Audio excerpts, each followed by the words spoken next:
Kabupaten Kudus.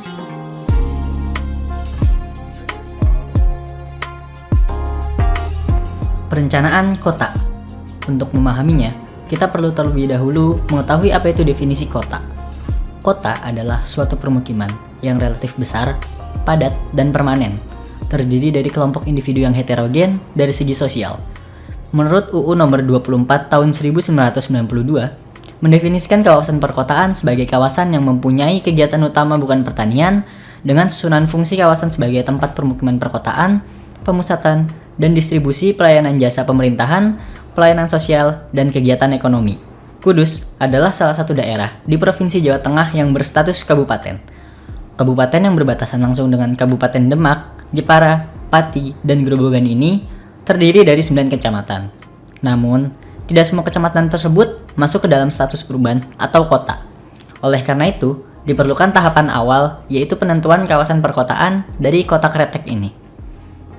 Dalam penentuan kawasan perkotaan Kabupaten Kudus, kelompok kami menggunakan 2 tahapan analisis, yaitu status urban rural dari Master Wilayah Provinsi Jawa Tengah dan persentase lahan terbangun dari setiap kecamatan.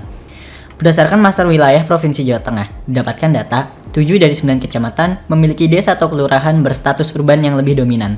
Kecamatan tersebut adalah Kecamatan Kaliwungu, Kecamatan Kota, Kecamatan Jati, Kecamatan Menjobo, Kecamatan Jekulo, Kecamatan Bae, dan Kecamatan Gebok. Dengan rincian bahwa Kecamatan Kota, Jati, dan Bae 100% desa atau kelurahannya berstatus urban. Selanjutnya adalah persentase lahan terbangun dari setiap kecamatan. Dari hasil analisis, persentase lahan terbangun didapatkan bahwa Kabupaten Kudus didominasi oleh lahan non terbangun, yaitu sebesar 76,36% dari total luas Kabupaten Kudus. Kecamatan dengan persentase lahan terbangun tertinggi adalah Kecamatan Kota, yaitu 83%, disusul dengan Kecamatan Jati sebesar 39%, dan Kecamatan Bae 38%. 6 kecamatan lain memiliki persentase lahan terbangun di bawah 30%. Dari kedua hasil analisis tersebut, didapatkan bahwa kecamatan di Kabupaten Kudus yang termasuk ke dalam kawasan perkotaan adalah Kecamatan Kota, Kecamatan Jati, serta Kecamatan Bae. Konstelasi wilayah. Yang pertama yaitu Kudus sebagai pusat pertumbuhan kawasan strategis. Kabupaten Kudus yang merupakan pusat pertumbuhan kawasan strategis Wanara Putih merupakan kabupaten yang berdasarkan letaknya memiliki lokasi yang paling strategis karena Kabupaten Kudus merupakan kabupaten yang terletak paling dekat dengan jalur Pantura Jakarta-Surabaya. Kudus sebagai pusat kegiatan wilayah. Kawasan strategis Wanara Putih ditetapkan berdasarkan sektor andalan Intan Pari, yaitu industri, pertanian, dan pariwisata, di mana sektor industri dipegang oleh Kabupaten Kudus, sektor pertanian oleh Kabupaten Pati, dan sektor pariwisata oleh Kabupaten Jepara. Kontribusi yang tinggi pada industri pengolahan di Kabupaten Kudus disebabkan oleh adanya pabrik rokok berskala besar maupun kecil menengah yang beroperasi di Kabupaten Kudus. Selanjutnya yaitu Kudus terhadap pusat kegiatan nasional. Terdapat 3 kota yang menjadi pusat kegiatan nasional yang berada dekat dengan Kabupaten Kudus, yaitu Semarang, Solo, dan Jogja. Dengan ketiga kota menjadi pusat kegiatan yang berada dekat dengan Kabupaten Kudus, hal ini menjadikan kegiatan warga Kudus dalam melakukan arus perdagangan maupun pelayanan umum dengan kota lain yang menjadi unsur penting dan memegang peran penting dalam perkembangan dan pertumbuhan Kabupaten Kudus itu sendiri.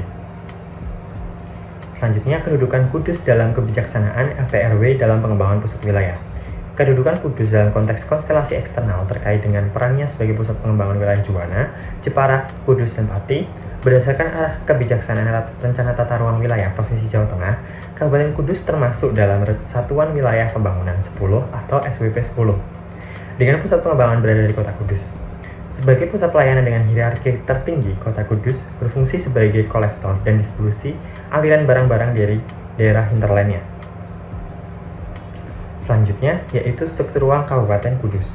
Berdasarkan RPJM Kabupaten Kudus pada tahun 2011, diketahui kebijakan pengembangan struktur ruang dari Kabupaten Kudus dituangkan ke dalam 3 substansi besar, yaitu sistem perkotaan, sistem atau kawasan perdesaan sebagai wilayah pelayanan, dan sistem jaringan prasarana yang meliputi transportasi, energi dan kelistrikan, telekomunikasi, persampahan dan sanitasi, serta sumber daya air.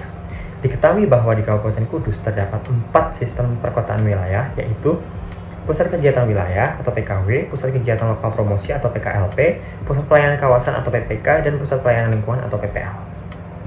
Apabila ditinjau dari elemen-elemen struktur ruang, yaitu penggunaan lahan sebagai tempat bagi pusat aktivitas, jaringan transportasi yang menghubungkan antar guna lahan dengan pola perilaku aktivitas pergerakan masyarakat, sehingga bentuk struktur ruang di kawasan perkotaan Kudus yaitu cenderung mendekati multiple nuklei yang menitik beratkan pada sektor perdagangan dan jasa, serta sektor industri yang berada di kawasan perkotaan tersebut. Berdasarkan bentuk kota, kawasan perkotaan Kabupaten Kudus termasuk ke dalam model bentuk kota linear. Hal tersebut karena memiliki ciri pusat perkotaan yang terbatas pada sepanjang jalan utama yang didukung oleh bangunan-bangunan komersial dan di belakangnya ditempati permukiman penduduk. Selanjutnya, apabila ditinjau dari aspek fisik dari kawasan perkotaan Kudus dapat dianalisis dengan bantuan pemetaan. Dari kondisi geografis kawasan perkotaan Kudus yang terdiri dari 3 kecamatan ini memiliki luas wilayah sebesar 60,08 km persegi atau sebesar 14,13% dari total luas Kabupaten Kudus dengan Kecamatan Jati sebagai penyumbang terbesar. Kawasan perkotaan Kudus didominasi oleh dataran rendah yaitu 17-50 meter di atas permukaan laut. Dengan kecamatan terendah adalah Kecamatan Jati dan tertinggi di Kecamatan Bae yang semakin mendekati Gunung Muria. Kudus disusun oleh geologi aluvial dan tufa muria dengan sebaran geologi aluvial sebesar 87,88% dari total luas kawasan perkotaan Kudus. Sedangkan tufa muria hanya menyumbang 12,12% dan hanya berada di bagian utara kawasan perkotaan Kudus. Penggunaan lahan di kawasan perkotaan Kudus didominasi oleh sawah yaitu sebesar 56,23%, disusul oleh permukiman pusat kegiatan sebesar 43,41% dan sisanya yaitu pertanian lahan kering yang hanya sebesar 0,35%. Pada penggunaan lahan, permukiman pusat kegiatan berada lebih berpusat di kecamatan kota. Selanjutnya elemen perkotaan Kabupaten Kudus, di mana ada Suka, Marga, Wisma, Karya, dan Penyempurna. Yang pertama ada Suka, di mana masyarakat di kawasan perkotaan Kabupaten Kudus sudah sangat terpenuhi dalam penyediaan fasilitas kebutuhan sosial ini, seperti fasilitas taman yang lokasinya berada pada tengah kawasan perkotaan, dan terdapat beberapa tempat rekreasi seperti Menara Kudus, sehingga arah pergerakan masyarakat Kudus maupun turis yang datang berkunjung akan bergerak mengarah ke kawasan perkotaan. Kemudian yang kedua ada Marga. Sistem transportasi dapat menghubungkan wilayah perkotaan dengan wilayah lainnya di Kabupaten Kudus. Terdapat 2 jenis transportasi, yaitu transportasi publik dan transportasi pribadi. Transportasi publik yang ada di Kabupaten Kudus yaitu bus Transjateng, angkutan umum, dan kereta api. Yang ketiga ada Wisma. Elemen Wisma merupakan elemen kota yang melingkupi kawasan perumahan dan pemukiman penduduk. Setelah ditinjau, Wisma yang ada di kawasan perkotaan cenderung memusat pada satu titik dan menyebar di kawasan sekitarnya. Kecenderungan masyarakat untuk bermukim di kawasan perkotaan disebabkan karena merupakan pusat pelayanan sehingga mereka mudah menjangkau fasilitas publik di dalamnya. Dengan begitu, ketersediaan wisma atau permukiman sangat diperlukan di kawasan perkotaan ini. Yang keempat ada Karya. Kondisi sarana dan prasarana daerah di kawasan perkotaan Kabupaten Kudus saat ini sudah memadai, namun kualitas maupun cakupan pelayanan publik atas prasarana dan sarana daerah masih perlu ditingkatkan. Kemudian ada Penyempurna. Elemen penyempurna tersusun dari sarana dan prasarana pendukung perkotaan. Di Kudus, jumlah sarana pendidikan ada sejumlah 251 sarana. Kemudian ada sarana kesehatan sebanyak 17 sarana dan sarana peribadatan terdapat 778 sarana. Jumlah sarana di kawasan perkotaan lebih banyak jumlahnya dibandingkan di kawasan non-perkotaan. Pada kawasan perkotaan, kecamatan kota menjadi kecamatan dengan jumlah sarana pendidikan, kesehatan, serta peribadatan terlengkap di antara kecamatan lainnya. Selanjutnya ada aspek non-fisik pada Kabupaten Kudus. Melihat dari kecenderungan pertumbuhan penduduk dalam 10 tahun terakhir, diproyeksikan penduduk kota Kudus akan terus bertambah dan juga akan memiliki bonus demografi. Hal ini tentunya berpengaruh terhadap kebutuhan sarpras, permukiman hingga lapangan pekerjaan yang ada di kota Kudus. Untuk itu perlu dipersiapkan, diperhitungkan terkait arah perkembangan yang dapat dilakukan. Selain itu, kota Kudus dapat memanfaatkan bonus demografi tersebut untuk meningkatkan aktivitas perekonomian sehingga nantinya akan mampu mendatangkan income yang positif. Nah, berdasarkan kondisi dari perkotaan Kudus yang sudah disebutkan sebelumnya, didapatkanlah potensi dan masalah sebagai berikut. Kota Kudus berpotensi untuk menjadi pusat pertumbuhan ekonomi dan pusat pelayanan Kabupaten Kudus, dan juga memiliki pendapatan asli daerah yang tinggi, yaitu tertinggi kedua di Jawa Tengah. Dan adanya industri yang memiliki dampak yang kuat dalam kondisi ekonomi masyarakat setempat sehingga mampu mendukung Kota Kudus untuk terus berkembang. Serta Kota Kudus juga memiliki daya tarik wisata akulturasi 3 budaya, Hindu, Buddha, dan Islam, yang mampu menarik wisatawan lokal maupun mancanegara. Namun, semua itu tidak terlepas dari masalah yang menimpa Kota Kudus. Pada kawasan perkotaannya masih didominasi oleh persawahan, sehingga fungsi perkotaannya belum berjalan secara maksimal. dan juga masih kurang merata dalam penataan ruangnya sehingga masih terdapat pembangunan permukiman di bantaran sungai.